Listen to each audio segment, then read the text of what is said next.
Hello, and welcome to the Kids Teaching Kids podcast. In this podcast, we have high schoolers come on and answer questions that middle schoolers have about high school. Whether it be band, choir, orchestra, or just general high school life, we're going to cover it all, so make sure to stay tuned if you want to learn something new. I'm your host, Neil Gulati, and today we're going to be talking about volunteering. Today I'm joined by Kaushik Sethi. Kaushik is a rising junior who spends a lot of his time volunteering. Every single week, he spends 6 to 7 hours packing orders and serving food at the Hanuman Temple in Frisco. On top of that, he also spends 2 hours allocating food and backpacks for the homeless and the hungry, while also helping with school supply donation drives. So, hi Kaushik, how are you doing today? Oh, I'm doing pretty good. How are you? I'm good, thank you for being here. So, we've collected a group of questions given to us by middle schoolers that they have about high school and more specifically volunteering. And we've selected the most popular ones to answer today for you. Me and Kaushik are going to answer them together. Yeah. So we're going to start easy. Why did you decide to start volunteering in high school? The answer to this question can be really cliche, but I want to put it in the most self-explanatory way as possible because mainly as for people who first start volunteering, it's mainly a hunger to get more hours at one point so you can fill up your sheets and show your schools that you've done, oh my gosh, like 40 hours at one place or something like that. But I've mainly done it to also not only get many hours and may have a good track record for me as a very highly qualified volunteer in many places, as you said, like the Hanuman Temple and the food drive, but I've also done it to gain many friends because as I'm doing this, I'm not only benefiting myself in ways where it helped me in school, but it'll also benefit myself as it benefits me into being more social with more people and helping me with professionalism because you can have a great time here with talking with people much older than you, and you can learn from them, and from that it can help you a lot in your future. And volunteering is just a very really great early experience, no matter what age you are, where you can just pitch in and just lend a hand to someone, where you can not only expand your skills of helping the community because that is very beneficial to people, but you can also learn from people and see how this can benefit you in your actual life because you might be in your youth when you're volunteering.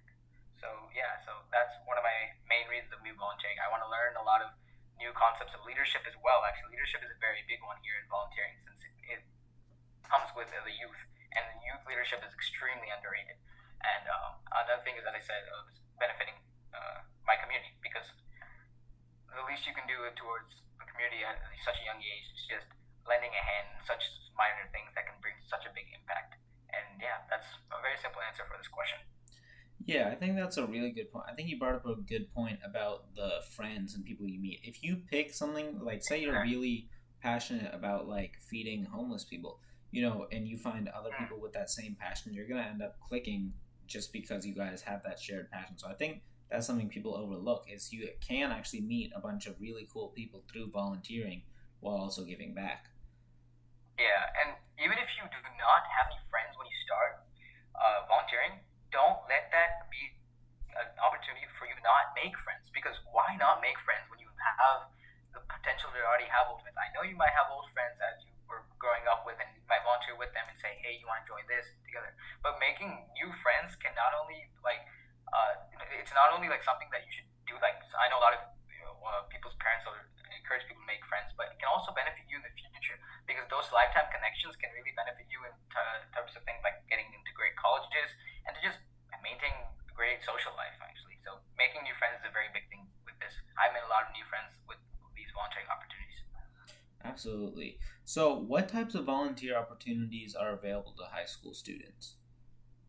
The most common ones is community service, and another one is actually career based because recently there's been a lot of volunteering for people who want to go toward a specific career field. So let's say you are going to be going to the medical field, or let's just say you're going to be going to the business field. People go and volunteer and help and work as almost like a nurse and take calls at a doctor's office and also examine patients to see how the process works in like the real world. And for the youth, it can be very inspiring. So mainly community service and almost like part time. Not really, you won't get paid. So as you know, it's volunteering. So it's mainly like shadowing, if I can put it that way. Almost seeing other people do their job very in their own way. So community service and shadowing are very big. And another thing, as I'm saying, is also for like canteens as well, like that. There's many canteens, not only like for religiously main, like not just religious canteens, like I'm doing for the Hindu temple. There's also regular ones just for like food drives as well. Food drives are very common as well. These are the main common ones that people have been using and been doing it for a while actually. And tutoring has become very common actually recently as well. So as I said so far, I'm gonna summarize. It's been community service, shadowing, and as I'm bringing up now, it's tutoring. Tutoring has been actually a lot, been overused a lot now, but it's not a bad type of overuse because it's been helping the youth as Neil is doing today. He's kind of helping the youth at the same time, but it might not be volunteering, but tutoring can go along many aspects, such as teaching students for subjects that they might be learning in the next upcoming years, or career paths such as debating. Because I've seen a lot of students making tutoring camps for getting leaving volunteering hours for other people, and also getting volunteering hours and making sure they don't get any money for this, because tutoring has been something very beneficial and something unique in the same way. Absolutely.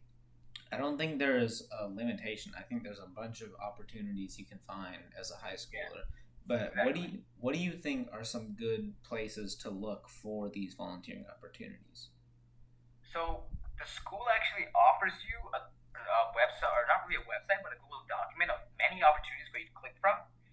If you want to, you can.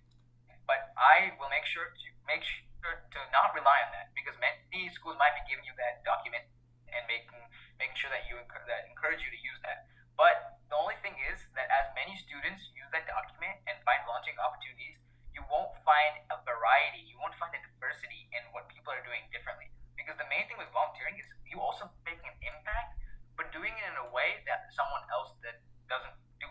So let's just say everyone does tutoring from that link or the document. I can link that up later if you guys need that.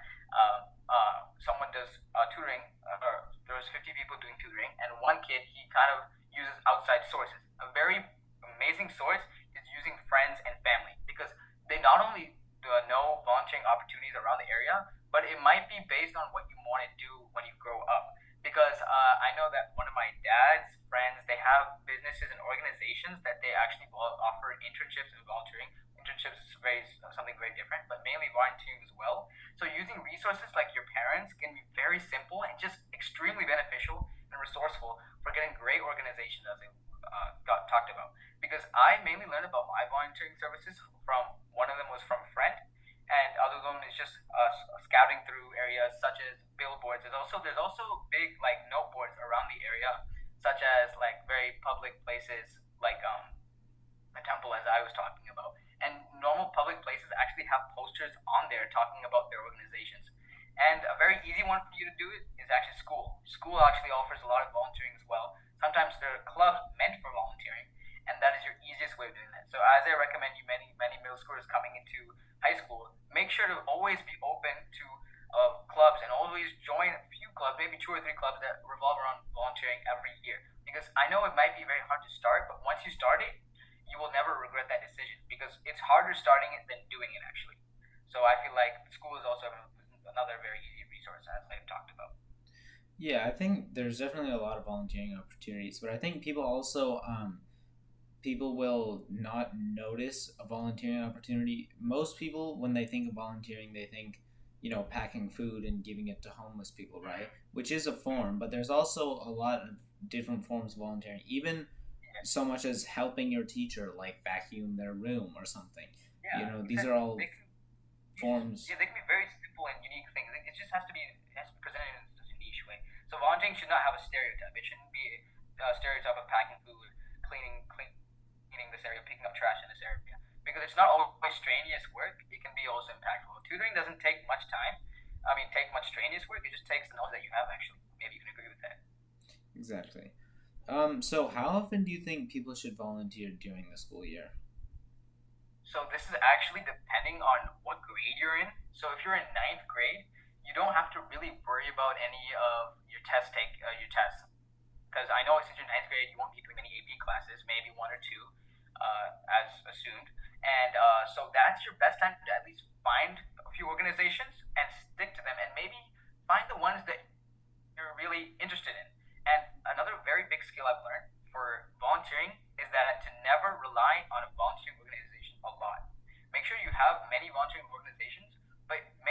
have one of your volunteering organization to be your core, and using that to relate to your field, or your career field. So let's say I do a lot of other volunteering stuff, but I want to be a businessman and I want to talk in the real world. Maybe I'll do debate and teach debate, and also do debate classes for people for free. That can be something that can be connected to me for my career field, but everything else can come on the side. So as I move on from that topic, I want to go back to what your question was. And when you're in 10th grade, you're probably going to the upcoming SAT. So ninth grade, focus on finding those organizations and sticking to them and doing it maybe a few times. I'd say like a few times a month. Don't stress yourself, because I don't want you guys to get that like feeling of stress, especially in your first year of high school. That's the worst. So maybe do like a few times a month, maybe 1 or 2, 3 times, or 2 times from each organization. Maybe I go to the temple 2 times a month. Maybe I'll go to the food drive 2 times a month. That's ninth grader. Or if you can't even do it once a month or 2 times a month, it's okay. It's all because of your flexibility. For 10th grade, I would say focus on it more, but don't focus on it too much, because I know you have the upcoming SAT. So I really, really recommend you guys to prioritize your time wisely, because the SAT can take a lot of time reviewing and learning the concepts for that, and prioritize that more than volunteering. So do it. Make sure you do that more, but make sure to prioritize whenever it's also AP test season. So near like April and May, don't do much. Mainly do it in the start of the year and a little bit in the middle of the year. The start of the year is better because you won't have many stuff going on in your school year. And the middle of the year is pretty good too, because you won't have that much stuff compared to the end of the year, but you just do it sometimes. And when you're 11th grade, I feel like you should have more than 100 hours you're aiming for. As you know, if you have to graduate with 100 hours. But if you're in 11th, once you're in 11th grade, you should make sure to be very close to your goal. And make sure to set a goal of volunteering as well. So mainly stress on it, and make sure to find your organization in 9th grade. Apply them throughout your 10th grade, but prioritize your school as well, because that's your priority. And 11th grade, make sure to not stress on it too much, but make sure you're getting close to your goal. Let's say you're at 80 hours in the middle of junior year, and you want to get to, let's say, 120. That's pretty good. And your senior year, you want to do very little of it, because it might not even show on your resume, but it's something still to keep up with your community. So make sure to stress on it as you go and become older. So stress on it more when you're younger, maybe 9th and 10th grade. And it's really, I recommend you guys finding volunteering opportunities in 9th grade. Don't do it in 10th grade, because if you find 9th grade, you save a lot of time. And learn from your elders as well. If you're in 9th grade, the 10th grade would know much more than you. 11th grade would know much more than you. So make sure to not like rely on it, but pick on their brain sometimes. Ask them what are the best places to go to, what's the place you're going to, and just build friendships like that. So yeah, I suggest that a lot. Absolutely. So in middle school, they have National Junior Honor Society, which is NJHS, and in high school, they have National Honor Society, which is NHS. Yeah. So can you explain the difference between the two? So the difference is actually in the ways of it's in a fundamental way, meaning that your NHS, they expect you to do more volunteering. I'm pretty sure it's 20 hours per semester. I'm in NHS as well, and you have to do 20 hours per semester, because the expectations when you're in high school is way more than the expectation that you are giving into middle school. And also in NHS, you have to attend more meetings with the teachers and attend ceremonies. Or ceremonies are also middle school, but you have to attend more meetings and be more professional when it comes to your hours, and you have to track it well. In middle school, you don't have to actually focus on tracking it that well, since hours mainly start going to high school. That's when you actually mainly start it. And the NHS is just more strict when it comes to it, because they expect more hours. Since I'm pretty sure it's less, since NJHS actually, I think it's 50 overall, which is the whole school year. Well, when we compare it to NHS, it's 20 hours per semester. So if you think about that, it's 20 hours for every half of the year of school you go to. So it's more expectations and more volunteering, because they expect you to do more. There's also a difference of getting accepted as well, because the NJHS process is actually much easier to get into, and NHS process is much more difficult. It's not really difficult, but there's a default standard that they put onto you of having a very good and efficient GPA, so that depending on your GPA, you either get in or you are not in NHS. For NJHS, they don't really review your GPA. It's actually just something that you have to fill into and sign up. So NJHS is more of like the intro to NHS, if you can see kind of the both correlations. And NJHS comes first,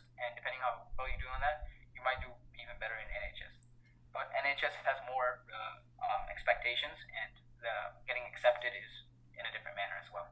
I Yeah, hope I got everything. I want to say NJHS is essentially just like a prequel, Yeah, and exactly. It's kind of like it's just like a small prequel for what you're gonna see, what you expect in an NHS. Because NHS, it's not the difference in the big of like the organization, but of what you're gonna do during NHS. Because more volunteering means more work, and then you have to look for more organizations and be unique at the same time. Because volunteering is not just volunteering for the community, but also trying to be unique and volunteer for the community in a different way. absolutely. So how do you balance volunteering and schoolwork with other activities? That's a really good question, actually. So, what I like to do for during the school or in the school year, I tend to volunteer less, as you know, since we'll have more assignments, we'll have more tests and AP tests as well. So, I make sure to set like a goal beforehand. I even start volunteering. So, let's say at the start of the year, you know that December, like towards the end of the year, December and October, during that time, you're gonna have a lot of tests. Um, I'd make sure to plan out what time and what day you were going to go volunteering on a planner or on your notes or online. It could be as easy as that. And talk to your parents about it to see if they're also okay with that, with like driving you and dropping you off.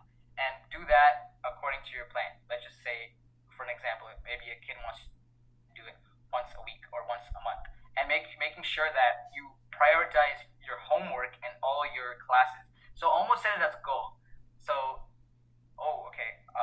I have a pre-calculus test. If I do really good on that, and if I feel like I don't need to study for that at all, and I feel very confident for that test, maybe I can fit in some volunteering time before, in between that, and maybe I can do some volunteering before the test.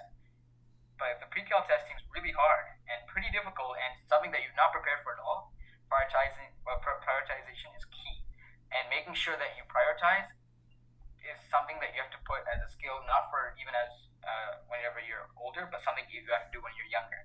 Because people really underestimate how prioritization can affect you, but because it can really throw you off when you don't know what is more important at that moment. So make sure to plan things ahead of time and do not volunteer last minute.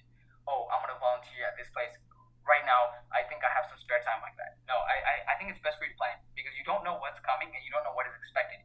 You might have a last minute debate conference. You might have a last minute theater play that you need to do. You might have a last minute, maybe your teacher called you in and asked you, hey, your grades are kind of low. Can I talk with you? There's anything that could possibly happen. So please make sure to plan ahead. And that's what I did. And doing it for summer as well. Even though I have not been doing much, I've also balanced my SAT practice with volunteering as I practice for SAT every single day in the summertime, except Sunday and Saturday. Saturday I mainly do my like practice test, but Sunday I devote only one day a week for volunteering. So making sure you're planning ahead, and I'm going to be doing this day, this day. Oh, I can see a spare day. I have no homework that day, so maybe I can fill in some volunteering that day. Just planning ahead is such a simple step, but it can help you in so many ways. So if you have anything to add on to that, I think the biggest thing is a lot of people treat volunteering as almost like optional. I don't think it should be treated as optional. I almost think it should be part of your schedule. You know, the way you every single day you wake up and you brush your teeth and you take a shower. Like I think it should almost be like that. So every week, every Saturday or Sunday, just set aside an hour and be like, I have like yeah, this is just part of my schedule. So it's not like, yeah, oh, I have a test, so I can't do it today. Just do it anyways. yeah, You can still, I guarantee it, you won't miss an extra hour of TikTok scrolling, you know? So treat it as if it's a requirement and it's just part of your life. And then yeah, you won't end up missing out on it, but also like don't overload your volunteering work. You know, don't do like 10 hours of yeah. volunteering a week because then you just won't have time for anything else. Yeah, exactly. Make sure you're seeing the other important stuff. And I want to add on to that because the great thing about volunteering is that you have no limitations. If you want to volunteer for 1 hour, do 1 hour. If you want to do it for 3 hours, do 3 hours. If you want to do it for 12 hours, heck, do 12 hours. But the thing is, no one's telling you to do it for 3 hours. No one's telling you it's your choice. If you want to do it for only 1 hour, you can do it for only 1 hour. And it's not bad for you to do 1 hour, actually. It's still good doing it for an hour because an hour is an hour. Think about if you volunteer 1 hour every week for 10 weeks, that's still 10 hours. And if you do that throughout the whole school, you can accumulate a lot of hours towards the end of the year. And as you said, adding it into your schedule can actually make you think of volunteering in a very different way. If you think of it as an optional optional activity, you're gonna feel like it's kind of not necessary. Oh, I don't need to volunteer. Actually, if I didn't volunteer, it wouldn't really change my life in any way. But adding it into your schedule can make you view volunteering and also make you have a better personality with volunteering. I want to volunteer because I want to help the community. I want to volunteer so I can put smiles on people's faces every single day. As you said, putting in your schedule can change it a lot. And putting in your schedule can be easy as just putting it on your notes tab. I need to volunteer here at 9 a.m. That's it. Enter. It takes 3 seconds to type, and it helps you so much. Yeah, I think that's so true. So what skills or qualities have you developed through volunteering? Okay. The main skill and the overall biggest skill that I have gotten from volunteering is leadership. Leadership can be given in a definition in a very easy way, but the way I viewed leadership whenever I was volunteering was not only volunteering because I was told to, but I would go and volunteer, and also I would talk to people, and I'd also be very intuitive and take initiative in ways where we can help volunteering go smoother. I can put this in a very easy example, actually. So recently, when I joined a backpack drive, where we're helping students and get backpacks for next year in school, underprivileged students, and we're making sure they have good school supplies. So if we're volunteering and we're all doing the same thing by just donating and simply just donating to people and just maybe calling your family and friends and just saying, hey, can you donate, can you donate, can you donate? Maybe there's just one kid that stands out, okay? And instead of just asking people to donate, he goes to every store and he puts a flyer and he talks with the business owner and he says, hey, can you please promote this out to your customers? And can you please show this to your customers and see how this can impact, or maybe put it on the receipt? That kid who did that, he did something that was not required to do. He did something to make an impact, not for him, but for the greater good, for his club and for the people. That is a very simple way of how I gained leadership in whenever I was volunteering. Another thing I've learned is persistence. Volunteering is something kind of difficult to continue, because maybe you think that you say that I'm going to be volunteering once a week for this, and this, and this, and this, and this. It's easier to say than do it, as you've heard that phrase many times. And actually, continuing that volunteering organization can make sure you're more familiar with the people there, and also making sure that you're volunteering not just once a month and waiting for another few months, and then volunteering again, and then waiting for a few weeks and then volunteering again. No, you're persistent. You know when to volunteer, and you're consistent with it as well. Consistency and persistency go on as together. Consistency mainly because you want to make sure that you volunteer every week, or you volunteer as you plan to do. And yeah, those are three main skills that I really recommend. But mainly leadership. It's mainly doing something that some people would not have the confidence to do, or not really confidence, but they're kind of they're kind of in like a shell. They're not out of their shell yet. But the kid that gets out of their shell has made the biggest impact, and it looks really good on college reports because they like to see students making an impact as them doing different stuff than other people do. And leadership is a very great way of doing that because it shows you going into a very difficult role at such a young age. So persistency, leadership, and consistency are very big qualities that I've learned from volunteering. Yeah, absolutely. I think a lot of people were a lot of people were interested in volunteering for colleges and applying for universities. So do colleges and universities value volunteer experience when they consider their applications or not? Crazy thing is, yes, they actually do. And as you go on to the top percentages of the colleges, like the top 10% of the colleges, or the colleges with the 10% acceptance rate, the Ivy League schools, as you go on to that level, you'll actually see volunteering is taken care into a better hand. In-state schools and schools around your area, they can probably consider volunteering as a requirement. Oh, this guy is volunteering 100 hours. But once you go on to colleges such as like Harvard, Dartmouth, Columbia, and Ivy League schools, or not even just Ivy League schools, just top percentage colleges, Georgia Tech, they can consider volunteering something that correlates with your career. So let's say you want to go to the medical career, and they see that this guy's been shadowing and watching nurses take patients' pulses and seeing how they treat nurses. They see how they treat them in the ER field, and they take calls for people who need to come in for emergency checkups and checkups like that. They can see a correlation. This guy wants to be a doctor. how does he show that he's a doctor? He doesn't want to just say, or she doesn't want to just say she's a doctor. She wants to show it in a way. And another bad thing, or not really a bad thing, a negative thing is that as organizations are overused, colleges will view it as a default factor. And NHS and NHS can is a very has a very easy way of getting in, since the GPA expectation is actually pretty common and not really a very competitive GPA. So that's why many people do NHS. So if many people do that and colleges see that, they won't really see that as something that you stand out to. So NHS might not benefit you, and it might will actually. Some colleges will see it as something as a more virtuous opportunity. Some will be like, okay, cool, you did that, good job. Everyone else does it. So that's the thing. Colleges can view organizations in a very different way. If it's very popularized and something used all over the area, it's not going to stand out that well. But if it's something that you don't see on many people's applications, and something maybe you created, sometimes people create volunteering organizations, and something that you made, that's kind of directed in like a passion project, which is separate from this, that's going to be more appealing, and colleges will be pretty surprised of you doing that. So it's just all about the type of college, actually. So in-state, or whether it's an in-state college or an Ivy League. I think a really big thing, obviously colleges and universities do put value on volunteering, but it's more a testament to your character and who you are as a person. So when it comes to NHS is not some exclusive club. Like, so many students are in NHS. So it's not like putting NHS and putting 20 hours on your college application is going to wow them, because pretty much everyone has them, especially towards the Ivy League schools. But if you have, like Kaushik was saying, if you truly care about the cause you're volunteering for, which you should, then you're gonna go out of your way. You're gonna put flyers in the stores and go above and beyond. Do what's not required just because you care about it.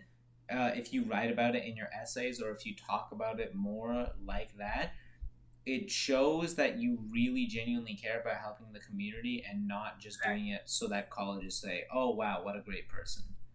So you have to be genuine about it, right? My dad always says the best way to appear genuine is to be genuine, and you can't fake it.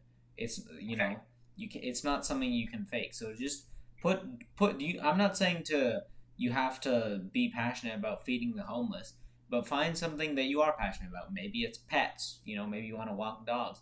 Something that you truly care about, go do that, and go above and beyond in that, and colleges and universities will value that a lot more. Exactly.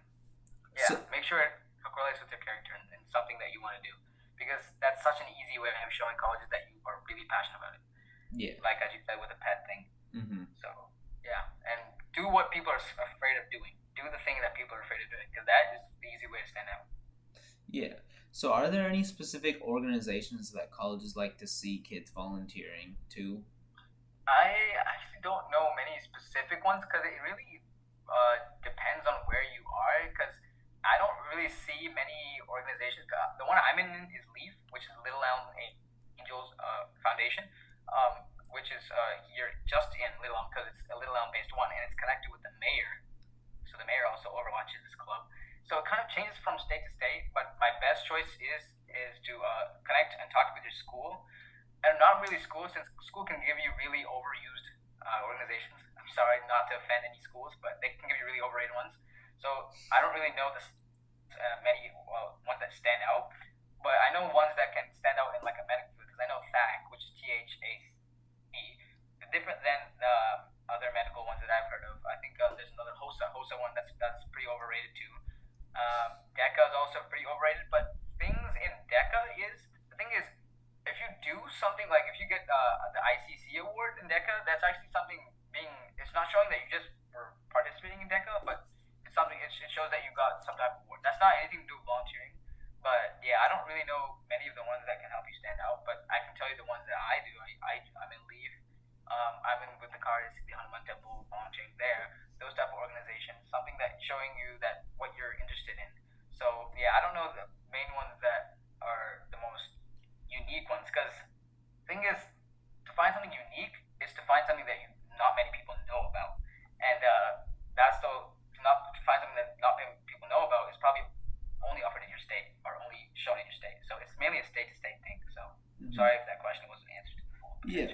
be completely honest, I don't think the organization matters as much relative to what you're actually doing in the organization, right? Exactly. Yeah. If you're in You can just do HOSA, random stuff in the club or in the organization and still get launching hours, but but different from a person doing that stuff and maybe getting an award for that. Because I know some clubs that you can get awards for that and you can show that in your resume. yeah, it's really about like you pick something that you care about and then you go above and beyond. Because a lot of people aren't gonna go above and beyond just because they don't care about it. So when you pick something that you do care about and you do go above and beyond, they just see that. And so it's not really about the organization, right? Because they're all good causes. There's no bad cause, whether you're fighting animal cruelty or you're fighting, like world hunger. Both of those are extremely good causes to support, and it's not like one weighs more than the other. So it's really about, are you genuinely making a difference, or are you going there for a slip of paper that says I volunteered for 5 hours? And if you do that, they can see it. Like, it's unfortunate. Yeah, I agree with you a lot because many people are after the second one, not because they don't want to care about anything, but they're simply lazy and they just. I don't want to offend anyone, but laziness is the biggest cause of overused volunteering. Since they don't want to find the unique type of organizations, they go with the basic ones. Maybe Red Cross, maybe the Key Club, maybe the other normal ones like the Clean Club. The ones that just the overused ones that are already offered in every single school. So don't let that laziness really get to you. Yeah. Try to go out of your comfort zone. Really put in the effort. And so, actually, funny enough, connecting to that, we have one final question. And that's just, what is one piece of advice do you have for middle schoolers who are interested in volunteering in high school? For me, I would say that the biggest thing you can do is to be genuine and, put in the work, but actually be passionate about what you're doing. Because if you're not passionate about it, to be completely honest, you're just wasting your time. It's just, it's a test to your character. Even if you manage to fake it and pull it off and convince colleges that you care about the organization, it holds heavy on your heart knowing that you're just making up a bunch of crap so you can get accepted into a good school, or so that it seems like you're a good person because you got all of these hours. But just being genuine, if you really care about animal shelters and animals, go walk dogs. You don't have to change the world and make an organization that ends animal cruelty forever, but all you have to do, if it's something as simple as literally just going and walking dogs, that's going to make more of an impact than you standing around and pretending to care about feeding homeless people. I want to say something very similar to that as well, and it's not. I know middle schools when they come into high school. This is my piece of advice, by the way. Middle schools come into high school, they think that joining 10 different clubs and doing 1 hour for each club and being in every club in high school is something that can make you stand out, but actually it'll do the opposite. Colleges will be confused. You're probably working in an animal shelter. You're probably doing debate here. You probably also want to be a medical doctor. Maybe you're helping people in computer science. You're doing so many different things where you don't have a common trend. Build a trend.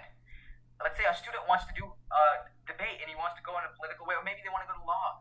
Maybe join debate, and maybe things that revolve around your career field. Don't go sporadically. Don't just aim darts at a board and expect it just to go at the bullseye. Aim by going to the bullseye. Get 4 different organizations. I say 4 or 5 that you know that you'll stick to it throughout all your 4 years of high school. Make sure that, let's just say you do 5. Let's just say, and 4 of those are things that you keep on your side. The ones that make you unique, and the ones that are kind of different than other people. And the 5th one is going to be only highly correlated to what you're doing and what you want to be when you grow up. The 5th one is your main thing. That's what you have to do to compress colleges. That 5th one is really big. It's extremely big. Whether it's shadowing or it can be something for gardening or environmentalist. Let's say if you want to be going to environmental science and you want to be an environmentalist. The 5th one can correlate to a passion project as well, of you starting a gardening club and making sure that you garden around all the area of places with less crops flourishing in that area, where it helps people get crops to underprivileged students. It's just a random idea. But that 5th one is the thing that will drive your whole application. The other 4s are already there. But the 5th one is there to single-handedly drive your whole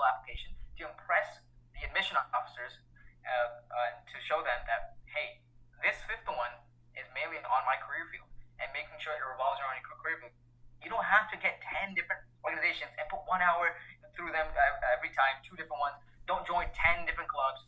Join 5 clubs that you consistently go into, and you'll come in there and talk to people and come out of there. You don't want to be. You're not there for the club just to join and listen to the meetings and be like, okay, you're gonna be here.